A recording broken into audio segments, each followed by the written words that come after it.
Tonight, we look into a discovery in Bosnia, which the likes of National Geographic had once described as a cruel hoax.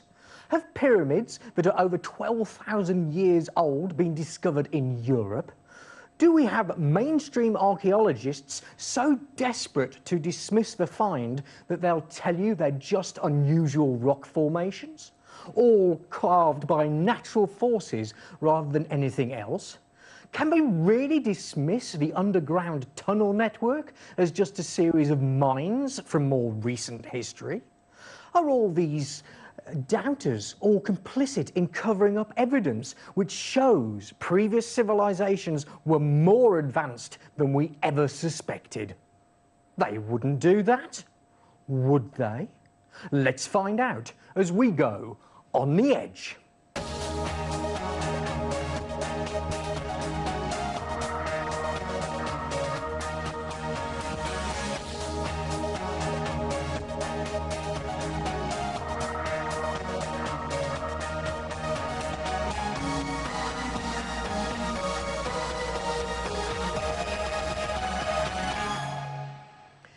Hello, I'm Alex G and welcome to On the Edge. Tonight, for the first time, broadcasting to the world. As we are live, it's your chance to interact with us and tell us what you think. And here's Glenda to tell you how. Text 86686, then text EDGE, leave a space, and then your message. And don't forget, standard network charges apply, and I'm looking forward to hearing from you. My guests tonight have joined us from various corners of the world. I have researcher and volunteer Nigel Grace and Sara Akanci, yes. Who is the head archaeologist of the Bosnian Foundation of the Valley of the Pyramids. And they're going to give us the latest fascinating discoveries and research on this topic. Now, I should say, Nigel, obviously, we've immediately got Sara's credentials there, and thank you very much for joining us all the way from Bosnia today.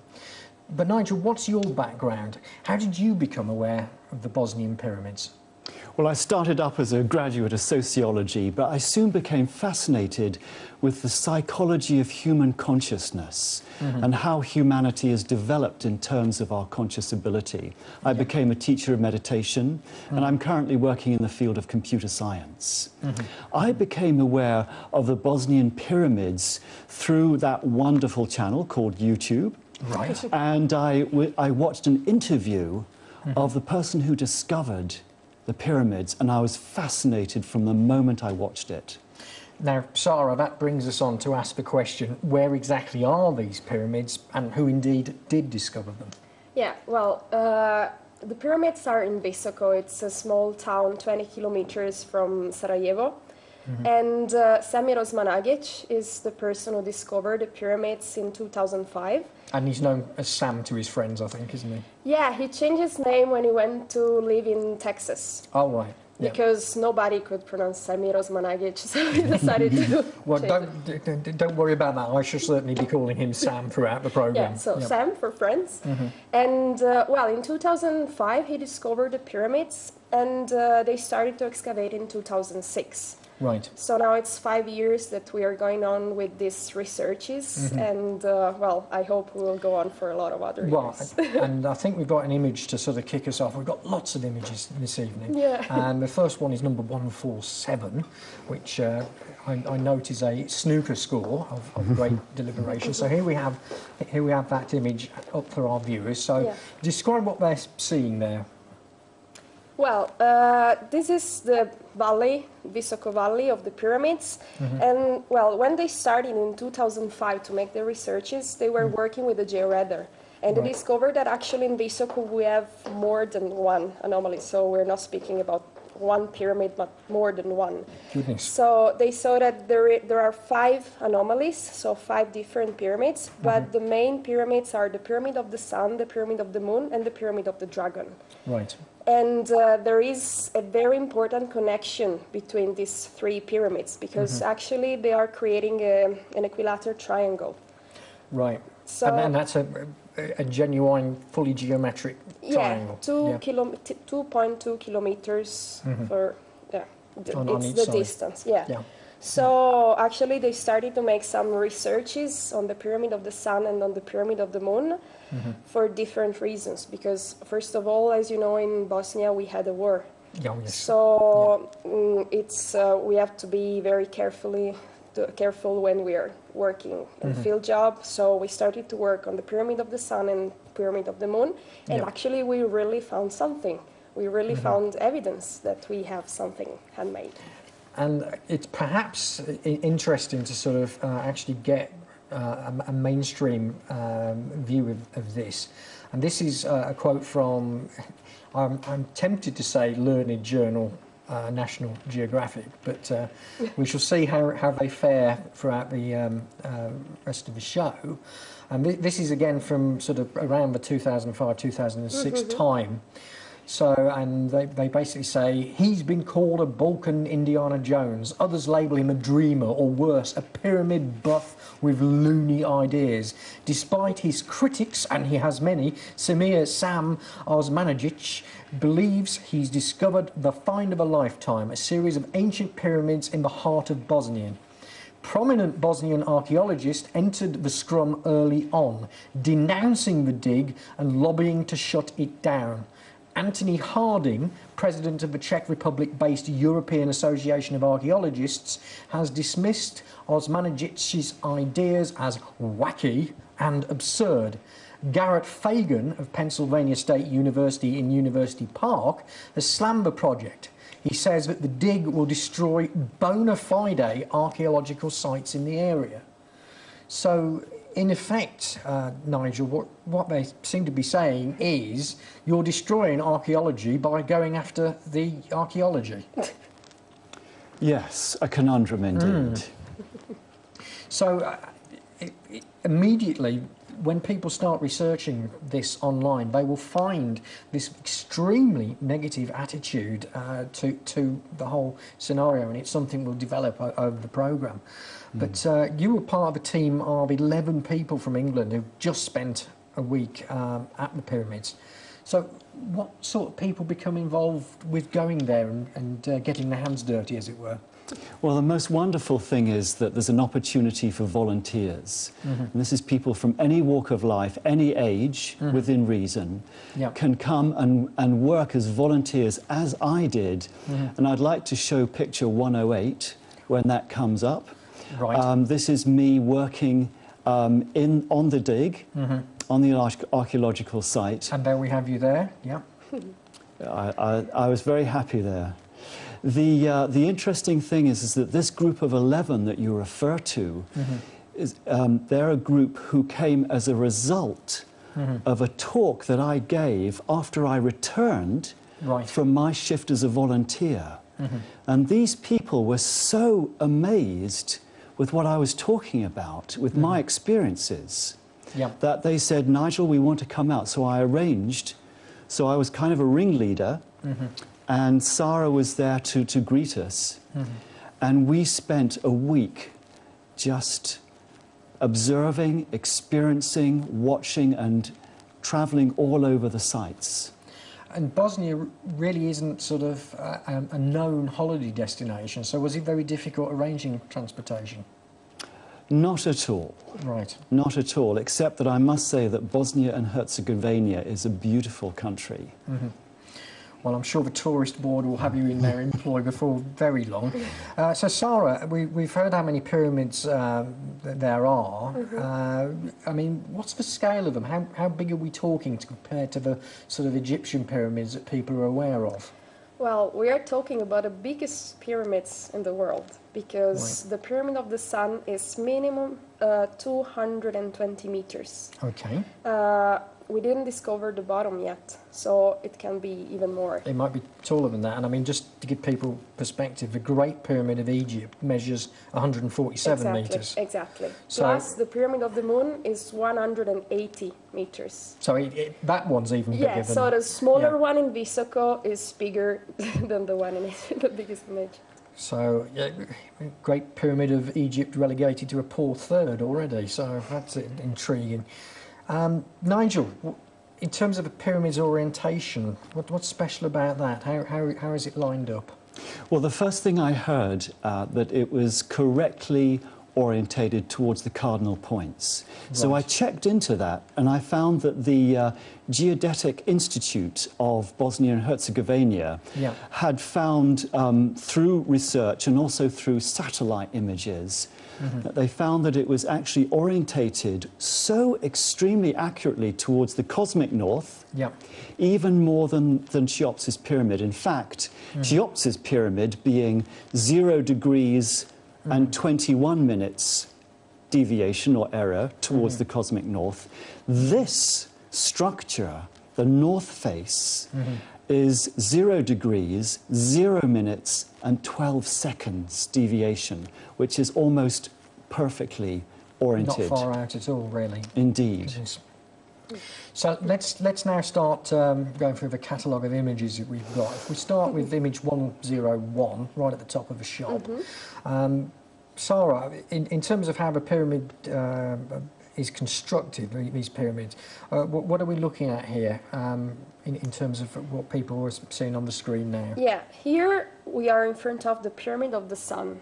Yeah. Well, we have to underline that actually in Visoko we have different kind of pyramids. Right. So the Pyramid of the Sun seems to be a natural hill modified, shaped by human hand as a pyramid. Right. So we don't know yet. We don't have enough evidence, but it seems to be like this. And all the surface of the pyramid is covered with these concrete blocks. Right. So here we are just looking for these concrete blocks. As you can see, we have flat sides. Yep. And it's something that actually you cannot find in nature because we are speaking about rectangular blocks. So a lot of geologists are telling us that it's natural material. And actually it's natural material. We are speaking about stone, clay, sand, calcium carbonate and magnesium carbonate. But all this material were put it together in order to create these concrete blocks. And these concrete blocks are 5 times stronger than our concrete. Goodness. So, yeah, so it's a very good job, actually. They did a very good job. And all the surface of the pyramid is covered with these concrete blocks. So it'd be worth various people in the construction industry getting involved in this to see how this was actually done. Goodness me.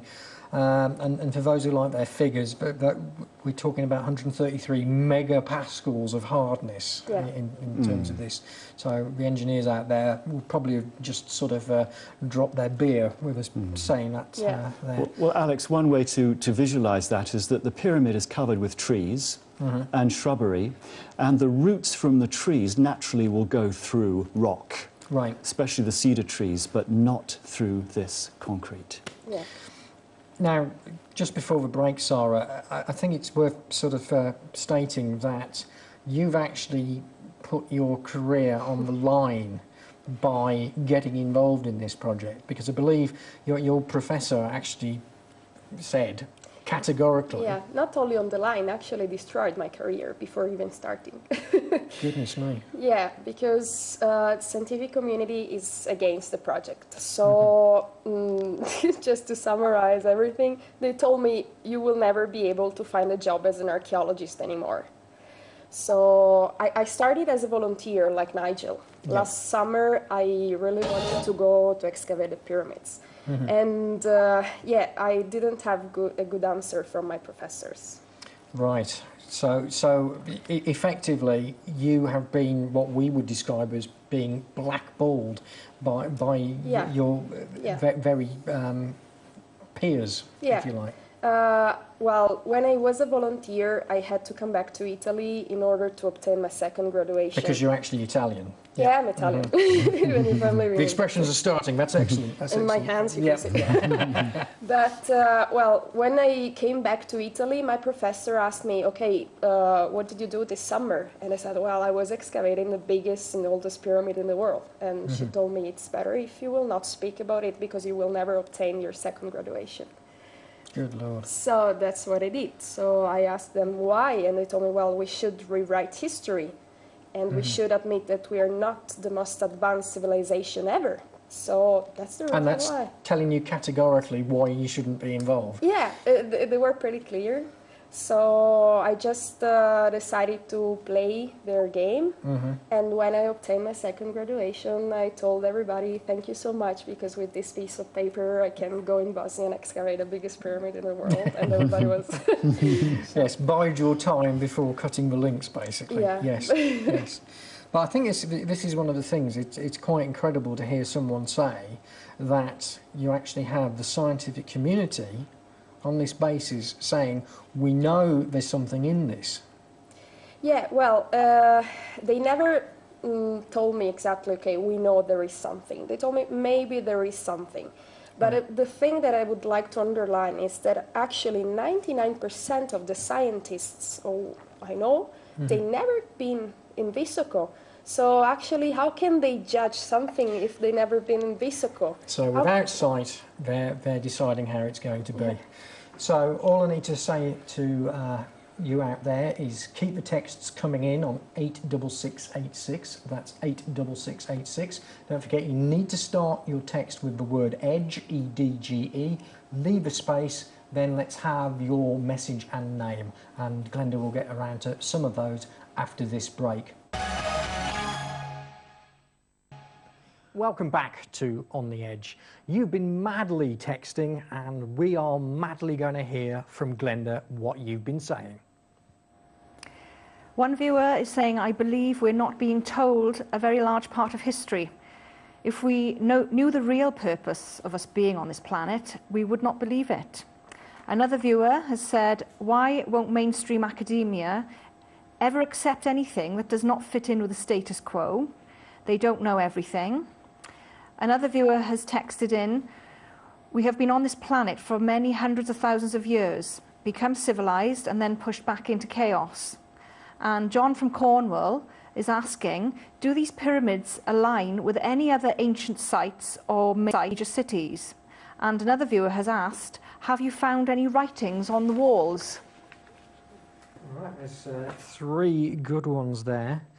So, I mean, Sarah, taking up again the bit between the teeth in terms of the mainstream academia and their attitude towards the status quo. Did it shock you when you were told that point blank? Yeah, I actually was very, very shocked since I started to go to university. Because I was reading a lot. I decided to become an archaeologist when I was very young. So I started to read a lot of books, and I could see that there was something wrong, because I was reading books with evidence, with pictures, with artifacts, and they were called alternative archaeology, alternative history. But, you know, I was not going to university, so I was thinking, okay, maybe just because you're not inside.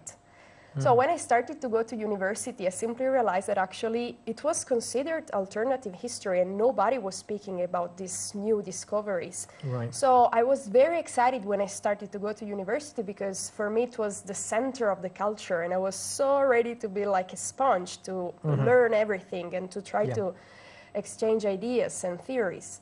But I couldn't do that. I couldn't even speak with almost all my professors, because they were telling me, okay, it's written like this, so it has to be like this. This is the way it's going to be, and that's the end of it. So actually what they're trying to do is just to rewrite the same things they've already written years and years ago. And it's stupid, because science is based on hypotheses, especially archaeology. We're not living in these periods. We are just trying to read something very, very ancient with the eyes of the modern man. So it's impossible to have a final answer. So you should be prepared to rewrite every time, not because they were stupid, just because they had some evidence and now we have new ones. So maybe it's a problem for them to admit that we don't know. That's the biggest problem. If this was a detective show, new evidence would come to light and you'd have a new suspect. But basically, they've already made their mind up who the killer is, and that's the end of it, isn't it? Really? So the other question there was about these pyramids and whether there was an alignment with other major sites. So I'm assuming they're talking about Peru, Egypt and so forth. There certainly seems to be an amazing pattern with those particular bodies. Have we got the Bosnian pyramids in that matrix, if you like? Well, first of all, there's recently been a research on the interrelationship of the pyramids within the valley. Yeah. And as Sarah mentioned, there's a perfect equilateral triangle between 3 of the pyramids.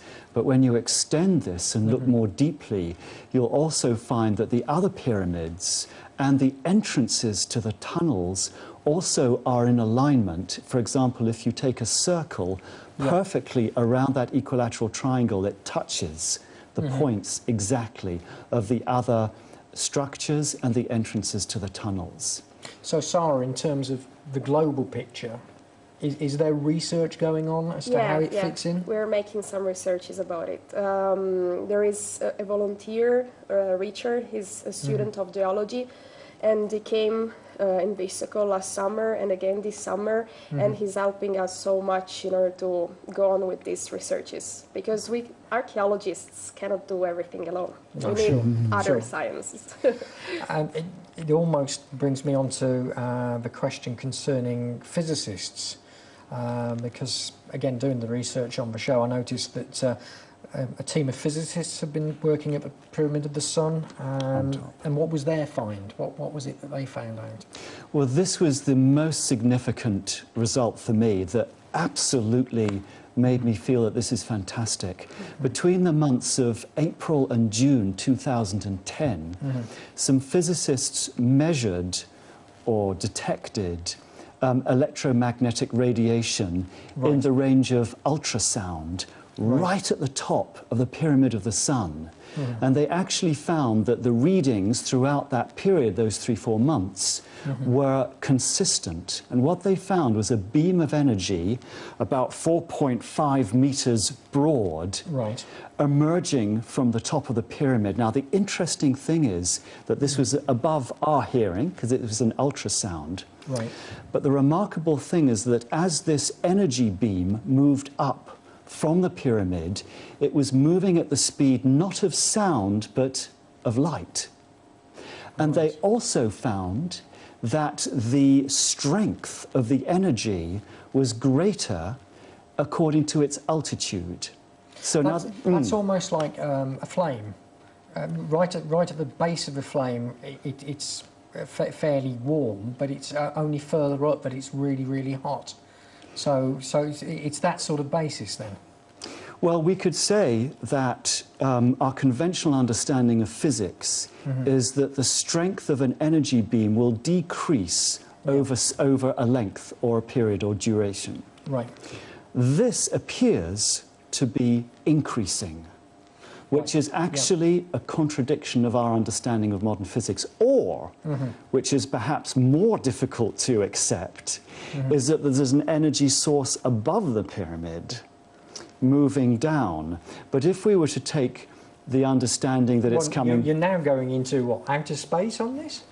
Well, both explanations are difficult to accept. But what I would suggest is that Nikola Tesla, for example, who was talking about non-Hertzian technology, perhaps could it be that this might be an incident that actually proves that he was right? Goodness me. Goodness me. I want to take the final question of note from what we had comments-wise just now, and that was writing on the walls. Has there been writing on the walls? So we cue 112, please. 112 is the one we're looking at. Now this, of course, I'd like to refer to here because we found this in our volunteer shift. There are, of course, when I speak to Sarah, she would say, as an archaeologist, that because these tunnels were already open, they're not sealed when we came in, we can't determine exactly that the writings weren't put on later. But as a volunteer, we on several occasions found stones and rocks with markings, rather like this picture shows. We also found markings that could possibly be runes. Now, what do you mean by runes? A rune is an incident of ancient language. Okay. And as a part of our team of 11, Lorraine came as our team, and she is a researcher in runes. And she found whether the date that the runes were placed was at the time that the tunnels were built or not. She found evidence to suggest that there was runic writing. Goodness me. Okay, well, shall we start whisking through a few images, because we have loads of these, and we don't want to sort of save them all for later, as it were. So we've spoken about the volunteers, so I'll preempt 102 as the next image. So what we have with 102, there we are. That's just some of the volunteers on the recent dig, I take it. Yes, yes. And as that was part of my team, I was taking the photograph. And I just want to say, relating to the text that we have about the ancient or originations of humanity, that in this labyrinth of tunnels which connects the pyramid, that we were, essentially our job was to pull out or remove filling. Right. Because these tunnels had been filled for some inexplicable reason thousands of years ago after they had been built. Right. And the feeling is in there, there's a very ancient feeling of great silence and also a feeling of healing. I mean, is that genuine? I mean, that's not something that science can measure, is it? That's your inner feeling. Somehow it can be measured. It can be. Yeah. Okay. As I told you before, archaeologists cannot do everything. So when I went in Visoko for the first time last summer, I had the chance to meet a doctor anthropologist, Italian doctor anthropologist, and we decided to create a group, research group, Italian research group, and we started to try to search the way in order to understand with a scientific methodology how is it possible that everybody feels so great inside the tunnels. Right. And we knew before, because Foundation in 2007 took some samples of air inside the tunnels, and we discovered that there are a lot of negative ions inside the tunnels. So we tried to work with these negative ions, and actually negative ions can stimulate endorphins in our body. And everybody knows that endorphins are helping us in order to feel great. When we are doing sports, we are stimulating endorphins. So it can be proven, even with the common science, the proven science. Yeah. Okay. Again, let's get back to the pictures. And 103 gives us another perspective, because we obviously want to get people sort of an idea of the scale of what we're talking about here. So, Nigel, can you describe what we have here? This is on the side of the Pyramid of the Sun. Okay. And what we're looking at are slabs of material that Sarah has just described a little earlier as artificial concrete. Right. This is the extremely hard concrete. Now, the remarkable thing, there's our guide standing there, the Bosnian guide, and he's actually at this moment, when I took this picture, describing that there are several layers of this concrete, usually found in layers of 2 or 4 deep. Right. Then a layer of clay, then another layer or 2 to 4 layers of these slabs, which actually build up step by step or layer by layer the outside of the pyramid. I've got a quote here from Science, the journal, from 22nd of September 2006. Again, it doesn't seem to be that they've spoken much, if at all, about it since then. But this is what they said. So obviously we'd like to gauge your reaction here. Stefan Koric, a Bosnian geologist at the University of Vienna, Austria, who was invited by Sam Osmanagic to examine the site, he said the stone slabs are nothing more than fractured chunks of sediment called breccia the remains of a 7 million-year-old lake bed that was thrust up by natural forces. This is what gives the mound its angular shape, Corrich says. As for the tunnels, if they were made by humans without establishing their age, I would assume they are part of an old mine. Anthony Harding of Exeter University's verdict was, it's just a hill. Now, this seems quite categoric that academia are saying there is nothing to see here, move along. Indeed, that they might wish us to do that. And again, while we're throwing mud, if you excuse the pun, Wikipedia describes our man Sam as an author and metal worker. And also from Wikipedia, the dig began in April 2006 and has involved reshaping the hill to make it look like a Mayan step pyramid. So effectively they're saying you guys are manufacturing the evidence by your digs. Yeah.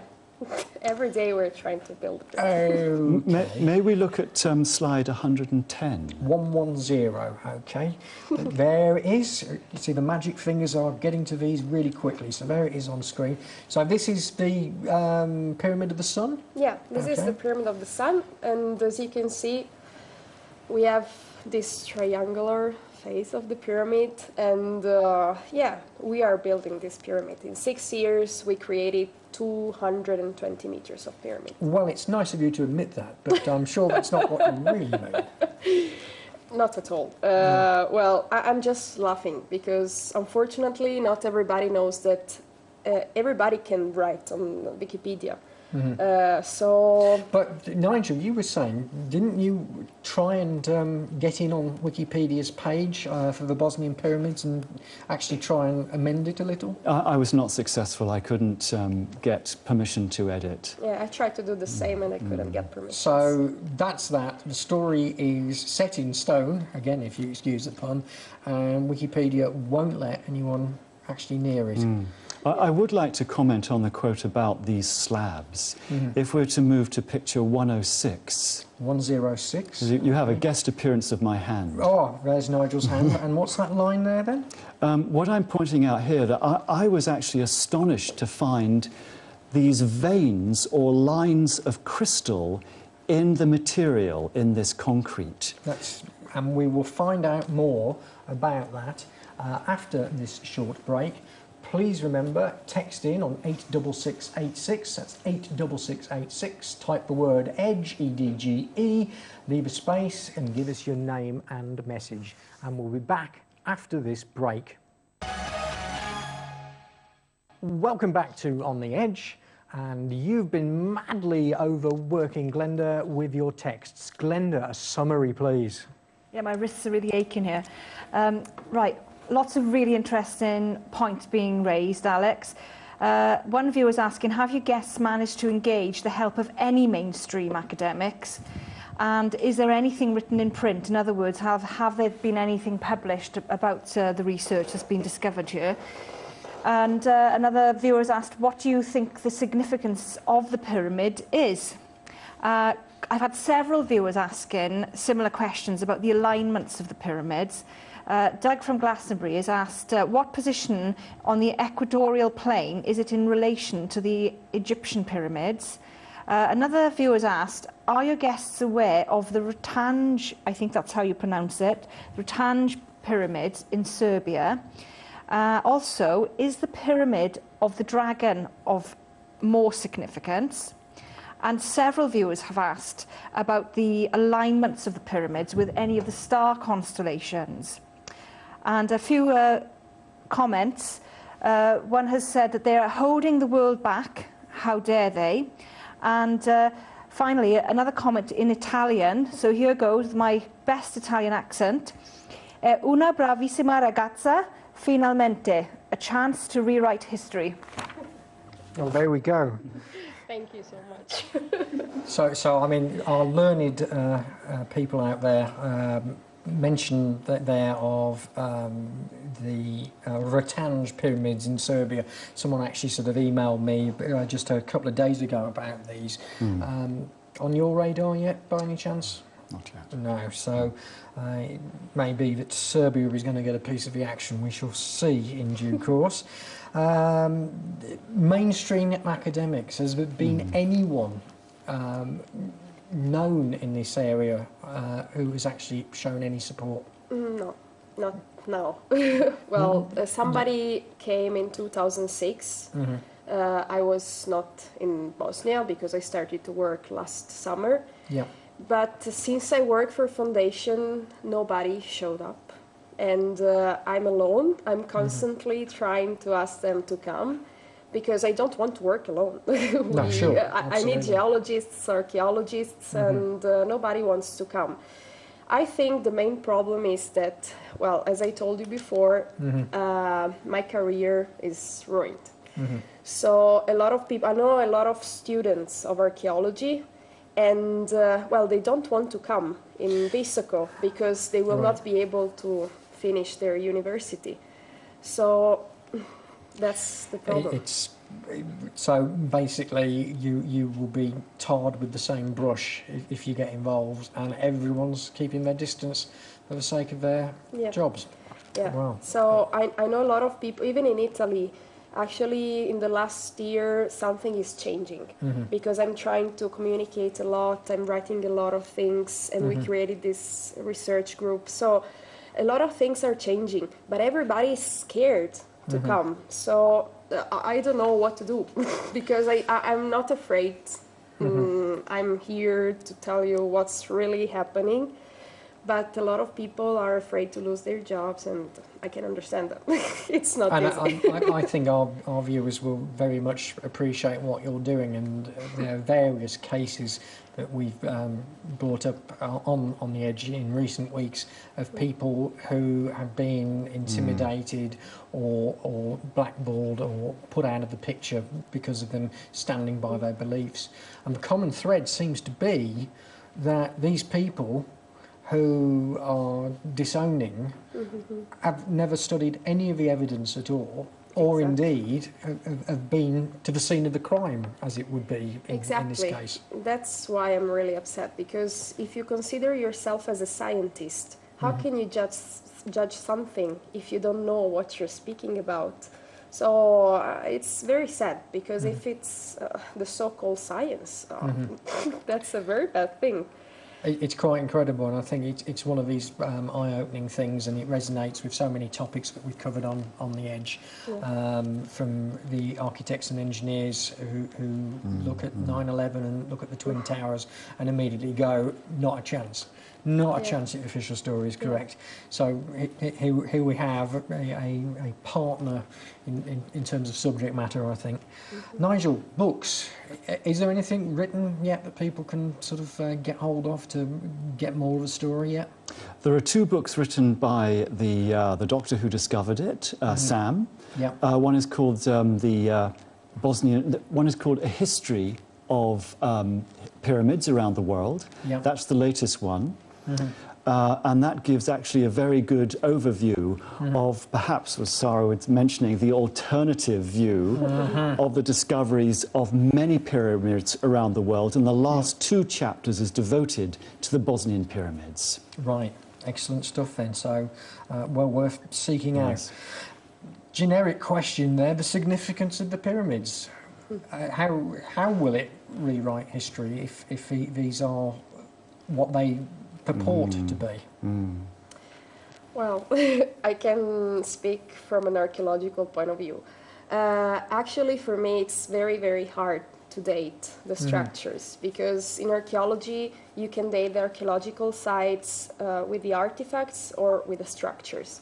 We are finding very, very few artifacts, and they are unique, so you cannot compare them with anything. And for the structures, we have a lot of structures, obviously man-made, but they are unique too. So I cannot compare them with anything. So I can date because of geology. So they told us that the soil, the layers on the surface of the Pyramid of the Sun goes from 12,000 till 14,000 years old. BC? Yeah. So, or back in time? Yeah, back in time. Yeah. So The problem is that for archaeology, for our history, in that period we didn't have anything in this area. So we can come back with the Illyrians, but before Illyrians we don't know anything. So that's the reason why we should rewrite anything, because even if it's 12,000 years old, who could build something like this? We cannot do that. And in terms of, I mean, immediately people are going to think of the term carbon dating. I mean, is there anything that this can be applied to, which will help solve the mystery? Yeah, the carbon dating methodology is very, very helpful. The problem is that inside the tunnel and on the Pyramid of the Sun, we're not finding organic material that can be used in order to date the layers. So, for the Pyramid of the Moon, last summer we discovered a piece of organic material in between the clay layer and the sandstone layer. Right. So we took this sample and we received the results of the analysis in the beginning of this summer. Right. And it's 10,350 years old. So there we go. Yeah. Yeah. It's Over it's 10,000 years old. So we're talking about a period in history which has been fairly well mapped out to say that the materials used in the build didn't exist at that time. And the academic reaction to that, in general, yourself aside, is so? Exactly. They simply don't speak about it. And since I became the lead archaeologist of Foundation, it seems that all my rights to speak about my job simply disappeared. So I cannot show the pictures, I cannot do anything, I cannot speak. I'm just crazy. I think a friend of the show, Ian R. Crane, would describe it as institutional denial. That it's far easier to keep the blinkers on than actually try and tackle this, which is the picture that's emerging from there. Nigel, in terms of alignments, talking about the equatorial plane, does it line up with Egypt? And we also have the aspect of star constellations. Is there something stellar out there that this all links into?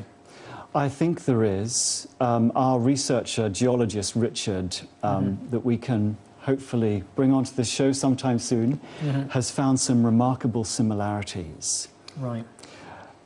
Even perhaps we've learnt about pyramids on Mars, for example, that there is a similar arrangement between the two. Blimey. But I don't have the research at hand on that. No, sure. Well, if we go back to image 106, which you were just talking about before the break, your hand making a special guest appearance there on 106. So you were mentioning that these lines within that material, you consider that very odd? There are perfectly parallel seams of a white substance going across these rectangular blocks of material. And when we look at it closely, we find it's quartz crystal. There are also areas around where my wrist is on the photograph where a part of the block has broken open or just broken due to actually the local villagers dynamiting it to build their homes of it. And we find that when we look at it on the side, we find almost like this crystal, thin crystal layer has been pasted on, put together and perfectly fused to join these blocks together. So what you're saying is this could not be a natural phenomenon, which I had imagined from the tone of what we've heard so far from the conventional academics is how they would say, well, that just happens to be one of these most amazing things that happens. Due to the regularity and parallel patterning of these seams, it would appear that nature wouldn't produce it in such regularity and parallel. Well, plus, I would like to add another thing, because I am not trying to convince anybody. So, if some geologists want to come in Visoko and to show me that, to prove me that it's natural, for me, it's okay.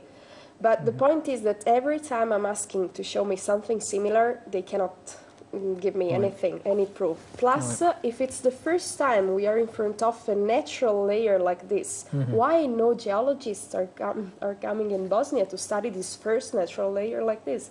So anyway, there is ignorance. It's crazy stuff. I'd like to queue up image 109, if I could. Now, if we could just sort of run through this in terms of what that is there. What are people seeing there, Sarah? Well, this is the Pyramid of the Moon. Okay, so this is number 2 in the hit parade in terms of size. Yeah, exactly, number 2. So we are in front of a totally different structure, because actually on the Pyramid of the Moon we can find terraces.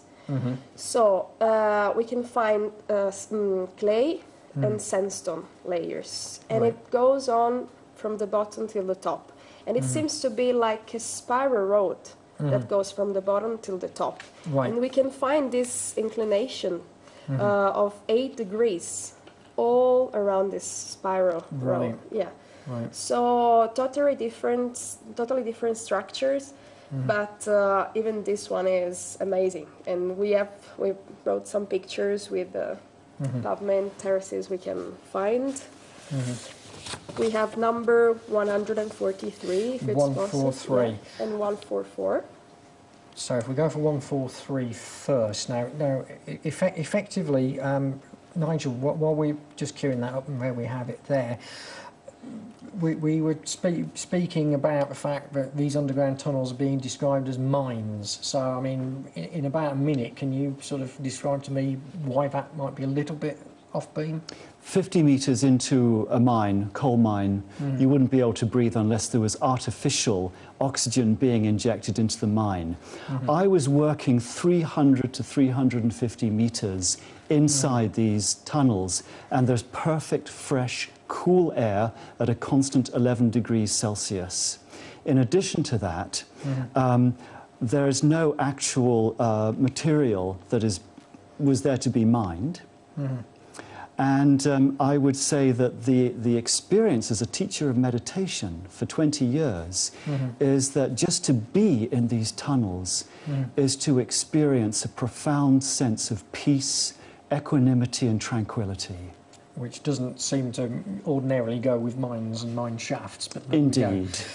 So moving back to 143, conscious of the time. So in terms of what we've got there, again, these particular artifacts, I suppose we could call them, seem remarkably angular for something that's been naturally produced. It cannot be natural at all. That's one of the terraces of the Pyramid of the Moon.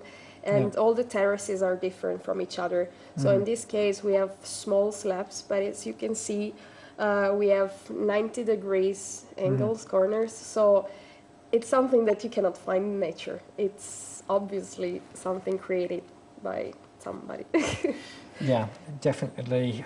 There is an element to there which is effectively man-made. And I should just say now, don't forget to spread the word about subscribing to Edge Media Online so that people receive it on any compatible computer around the world, local censorship willing. Get them to find out more at www.edgemediatv.com. Subscribers will have access to more exclusive features as they come live. And so now, I should just like to thank my two guests, Sarah Akolshi and Nigel Grace, for joining me this evening. And that is the conclusion of this week's episode of On the Edge. And we really now are under the radar and around the world.